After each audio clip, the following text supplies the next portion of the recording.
Moi, que ça soit en centre-ville et pas trop petit. Sinon. Un endroit qui soit, à mon avis, je suis un étudiant, près de la fac d'abord, qui soit propre et ensuite, à mon avis, qui a une toilette pour la personne. Faut qu'il y ait au moins une chambre et un salon et qu'il y ait une place de parking appropriée. Alors, le premier des critères pour choisir un appartement, c'est le critère financier en fait, parce que voilà, je suis en service civique et donc j'ai pas une paye, j'ai une indemnité donc qui est de 560 € par mois. Donc voilà, la première chose que je regarde, c'est le prix du loyer. Déjà qu'il soit propre, qu'il soit raisonnable niveau loyer, et puis qu'il soit dans un espace où c'est tranquille. Au moins un 20 mètres carrés, pour moi, ce serait parfait. Parce que je suis étudiant et je n'estime pas d'abord à avoir plus de mètres carrés. Pour moi, 20 mètres carrés, ça va. Oui, j'habite chez mes parents et dans une maison de ville plus loin que Avignon. Moi, j'habite en centre-ville. Et maintenant, à la Croix-Rouge, ils vont me faire un contrat d'1 mois.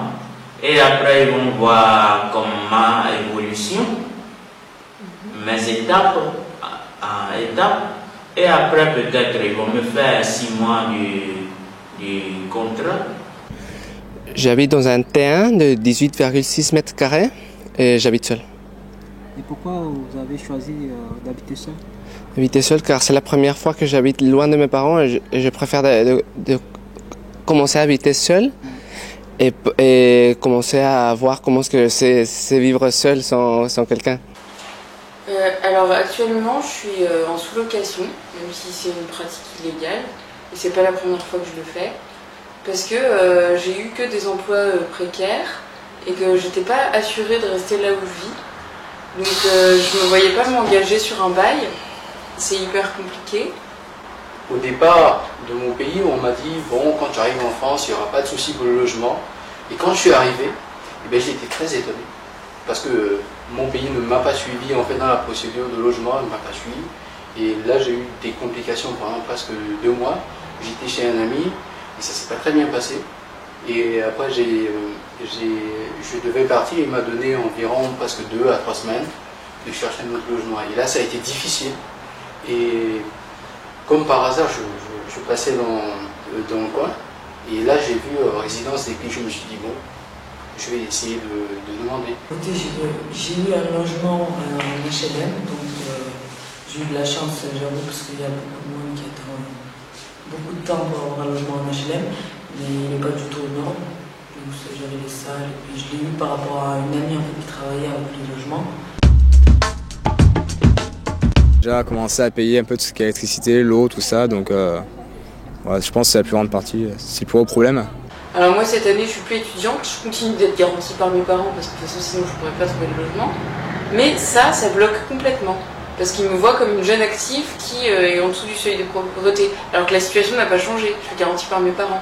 Mais si je présente les choses comme ça, je peux être sûre que 50% des visites me sont refusées. Moi j'en ai pas trop d'idées vu que je ne suis pas du tout locataire. Mais je pense que c'est la même chose, payer l'eau, l'électricité, le gaz, voilà. Au début, j'étais aidé à Déclic. À Déclic, dans Déclic, il y avait aussi, comment ça s'appelle, auberge de jeunesse. Quand ils donnent l'appartement, et vérifier qu'il est propre, qu'il est dans un bon état. D'abord, ensuite, savoir qu'est-ce que font les personnes qui sont dans l'appartement, c'est-à-dire s'ils ont besoin de quelque chose ou non. Au début, c'était le problème au niveau de j'avais pas de travail. Maintenant que j'ai un travail stable et que, on va dire entre guillemets, je touche bien ma vie, c'est maintenant que je galère encore plus à trouver un appartement qui me correspond parce que le propriétaire en général, ce qu'il demande, c'est un CDI. Mais en tant que jeune, à l'heure d'aujourd'hui, en France, moi j'aimerais bien avoir un CDI, pourtant je me lève tous les matins, mais j'ai qu'un CDD de 3 ans, et ça ne suffit pas. lorsque je suis arrivé et j'étais chez mon ami, j'ai entamé des démarches pour avoir des appartements au privé.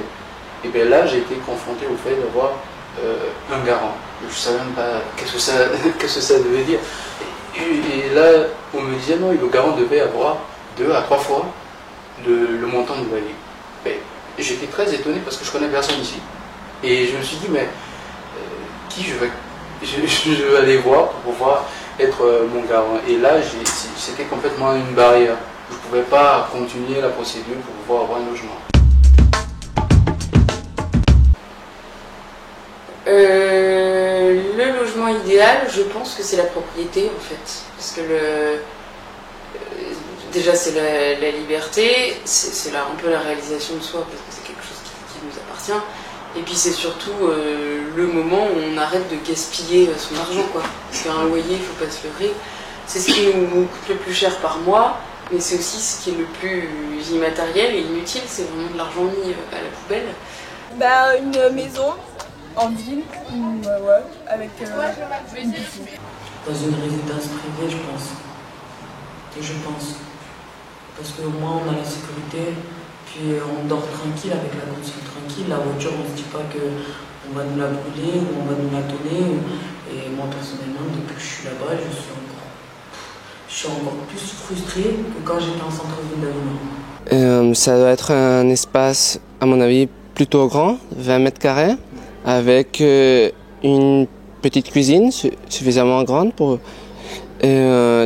avec toilette incluse pour pas devoir la partager.